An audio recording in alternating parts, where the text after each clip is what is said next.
Okay, so let's talk about the story now. For our remote royals, I'm not going to show the video because I don't know if YouTube would allow it to be downloaded. So I have the link on today's lesson. So if any of you want to go back and be able to play this video, again, it's only about 4 minutes long, and you can do that if you need to see it again. But I want to talk about the story that he shared. So let's go ahead and start with how the story begins. And again, the fact that the story is silly, that's not the point. It's designed to help you remember the order of the books. So where does the story begin that he created? You saw it? You're in Mass? Okay, the story starts in church, all right? So you got to kind of picture yourself in church, and of course, when you're at church, you're always going to hear the priest or the Protestant church, a minister, and I'm sure they're going to read from the Gospels, okay? So the Gospels, of course, are Matthew, Mark, Luke, and John. Now we're assuming everyone knows that order: Matthew, Mark, Luke, and John. So there's the first 4 books right there. Okay? Now here's where the story gets a little bit weird.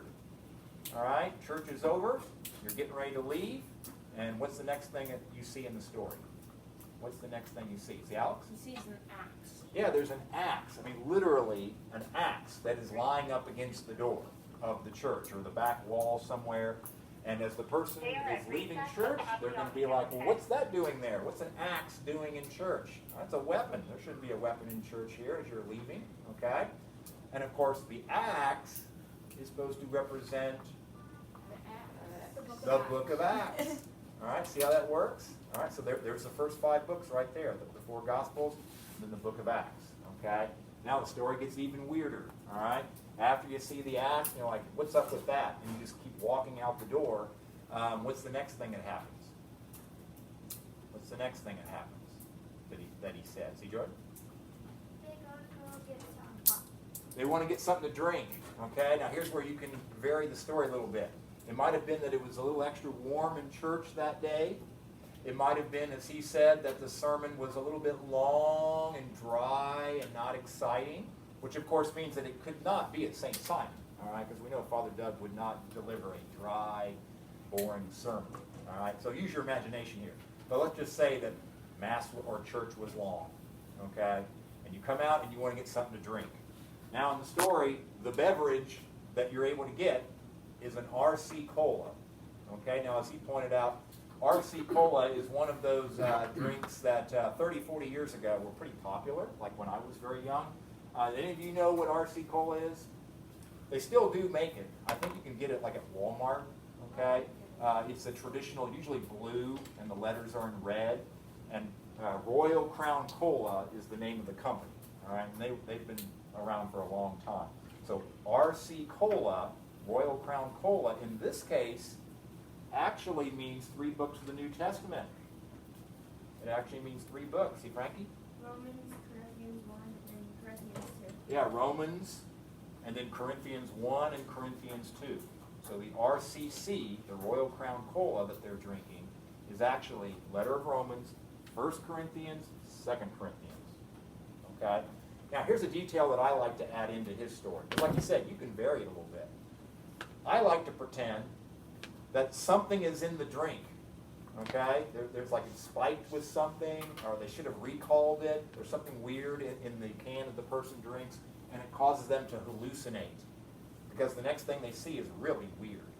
Okay? What's the next thing in the story that the person sees? So they drink the RC Cola, and it hits them the wrong way, and suddenly they see something that's bizarre. That you would say, that can't be. Oh, George eating popcorn. Yeah, George, or he said a giant, or it could be Goliath, or anybody with the letter G. Okay, got a couple people in here with the letter G. Eating popcorn. Okay? All right, really bizarre thing. Why would they see that? Now, again, you got to kind of know what the names of the books are, but the letter G would be Paul's letter to the, again, you can look at your bookshelf, because we're going right in sequence here, just like in the bookshelf diagram. The letter G, see Graham, is the letter to the Galatians. The E for the eating, we got the giant or the Goliath or George or whatever, Galatians, and then the E, see Tommy? Ephesians. Is the letter to the Ephesians. The Ephesians were the people of ancient Ephesus, okay? Then we have a letter P for the pop of the popcorn. See, Gabby? Paul's letter to the Philippians, okay? That would be the people who lived in ancient Philippi, which was a Greek city, okay? It's not the Filipinos. It's not talking about people from the Philippines. I know people make that mistake sometimes. It's the Philippians, people from Philippi. And then the C, which is the corn, the popcorn, the C is another letter. See, Andrew? Is Paul's letter to the Colossians. To the Colossians. They were from ancient Colossae, but it's pronounced Colossians. All right, so that's the George Each popcorn. Okay, the next one is the best part of the story. Okay, and it takes care of the next 5 books of the New Testament. So in the story, the person has drank the RC Cola, then they see this weird image, this vision of somebody eating popcorn, and they decide to go down to the athletic field. Okay, now it could be a kickball diamond, it could be a football field, lacrosse, it could be whatever. Okay, but in the story, when they go down to the field, there are cheerleaders there. Okay, and the cheerleaders are leading a cheer, so, like you saw in the video. So what was the cheer? Do we have any cheerleaders in here? Anyone who's willing to admit, because you know that I'm going to ask you to actually do the cheer? I'm just kidding. Okay. All right. Well, anyone want to try it? What was the cheer that he said the cheerleaders gave? See, Graham? Tim, Titus, right? Yeah, it was Thes, Tim, Tide, just like he said it. Thes, Tim, Tide. All right. That's not very good there. So, what's the Thes? Again, we got a 1 and 2 here. First and second something. Brian is in my class and we're out on the football field, but she needs to go to the bathroom. Hey, they're out in the football She field come into school and use with the bathroom. cheerleaders. What's the Thes and Thes? So the Yeah.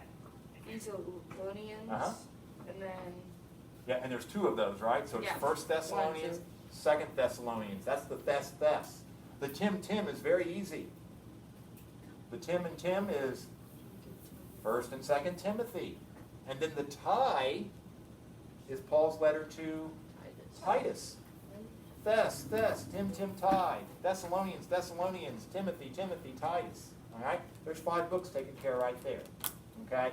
Now, in the story, again, I'm going to kind of manipulate it just a little bit. Let's say that those cheerleaders, they were kind of pretending to be cheering the event that they were at. But actually, when they were cheering, they were looking over back of the stands, because there was a fight going on, all right, behind the stands, and they actually were watching that instead of cheering for the game like they were supposed to. So, who are the 2 guys fighting? This is going to take care of the next 3 books. See, Emily? Philemon Uh-huh. and James. Philemon or Philemon, you can pronounce it either way, and James. And we know who won the fight, right? Who won the fight? See, Jordan? It was Philemon. It was Philemon. Because he bruised James. There's a pun, okay? He bruised the letter of Hebrews, or the book of Hebrews. He bruised him. All right? Got him right in the face there. All right? Poor James gets knocked out. Okay? All right, so that's Philemon, Hebrews, James. Then we go on, and poor James, after getting beaten pretty badly, all he wants to do is go home and, of course, lie down. And he's, of course, when he goes to lie down, he's going to wear PJs. Okay, his PJs. Now, here's where you got to be careful about the number of letters of each. Okay, so the P's represent Peter, and there's 2 letters of Peter. So there's a Peter 1 and a Peter 2, or 1 Peter or 2 Peter. So I don't know if you want to put like a little 2, P squared, okay, because there's 2 letters of Peter. And then for the next J, that's the letters of John, and how many are there of those? 3. There's 3 of them. There's a 1 John, 2 John, and a 3 John. So maybe J cubed, okay, J to the 3rd power, all right? And then the final J, the PJJs, there's actually only 1. It's the letter of Jude, okay? And then finally, as he mentions, and you know he didn't even make a drawing of it, the last book is the book of Revelation, all right, which represents the end of the New Testament. Okay? So that's the story. Again, it's kind of a silly story, but it's designed to help you remember the books of the Bible, of the New Testament. Now, how many of you think that you kind of got it now? Maybe not perfectly, but you kind of got it. Okay, well, I'll tell you what. Let's do a dry run through, and we're going to break it up into its little chunks, and we'll ask different people to kind of take us through the story, and we'll see if we can do this all together. Okay? So let's go back to the beginning, all right? And again, let's break it into its little components. So where does the story begin? What happens? Where does the story begin? What happens? Tommy? You're at Mass and Uh-huh. the gospel. So you're at church, you hear the gospel read, and of course we know there are 4 gospel books. Everyone all together. Matthew, Mark, Luke, and John. Got it. All right. What's the next thing that happened in the story? There's one book for this next one. See, Riley? Sitting next to the back wall of the church, he's finding an axe. You're leaving church and you see an axe. Maybe it's a fire axe, okay, that got taken out of the box. Who knows? And that represents the book of Acts. All right, very good. So there's one book. All right, the next one is going to take care of the next 3 books. What's the next 3? Anybody who hadn't answered lately want to chime in? Might feel comfortable. We're looking for the next 3 books. The next 3 ones. See Morgan? After you see the axe and Art Thirsty. Uh-huh. RC Cola. Okay, so you're thirsty, so you drink an RC Cola, even though very few people drink that anymore, but the RC Cola. And of course that represents letter to the Romans, and then we have Corinthians 1 and Corinthians 2, RCC. Okay? And then what's the next thing that happens? Because there's something weird in the RC Cola. See Roxy? Okay, so we have that weird, this takes care of the next 4 books. We have this giant, or someone, with the letter G, eating popcorn. Okay? And the G is, what book? Galatians. The E is Ephesians. The P is Philippians. And then the other C is Colossians. There you go. All right, then the best part of the story, remember you go down an athletic field, and this takes care of the next 5. What do you see when you go down to the kickball field or the football field? What do you see? This is the next 5. You Tommy again? I see cheerleaders. Uh-huh. And Fess, Tim, Tide. Fess, Tim, Tide. Okay? And of course that's 1st and 2nd Thessalonians. It's 1st and 2nd Timothy, and then Titus. Okay? And remember, the cheerleaders are actually looking at a fight that's going on behind the scenes. This takes care of the next 3. See Graham? The 2 people in the fight were Philemon and James, and only one is Hebrews, James. Philemon, Hebrews, James. He won the fight. And then, of course, poor James goes home, and he gets in his PJs, and that one takes care of actually 6 books. The PJJ. See, Alex? PPJJ. Uh-huh. I'm thinking. So, but for the letter P, there were 2. Yes. I'm thinking of it like different. He goes home Uh-huh. and he is hungry, so he makes a peanut butter and Jelly sandwich? Okay. And he adds extra because he's that hungry. Okay, well that's pretty good there. All right, and you could be creative on that. That's right. I think probably the biggest challenge for that part of the story is, remember there's 2 Peters, there's 3 Johns, and then there's just 1 Jude. But that's a great idea. Okay, all right, and then of course Revelation is the last book. Okay, yeah. So again, whatever works for you. Whatever works for you, absolutely. Okay, so what we're going to be doing next, and again, I would recommend that you start working on, kind of studying on your own. You have this story now, and work on getting to know that. Because by the end of the week, you are going to be quizzed over just knowing these books. Okay, so you can do it. You can definitely do it. Okay, I'm going to be giving to you your assignment, which actually is going to be very closely related to that. So we're going to be using our Bibles in class. I know we've not done that yet, so in just a moment I'm going to be issuing to each of you, you're going to be borrowing these just for in class, but you're going to be using them to complete an assignment, which you're going to be doing today in class over the books of the New Testament. Okay? So I'm going to go ahead and stop the video for now, and then I will give everybody their Bible that they're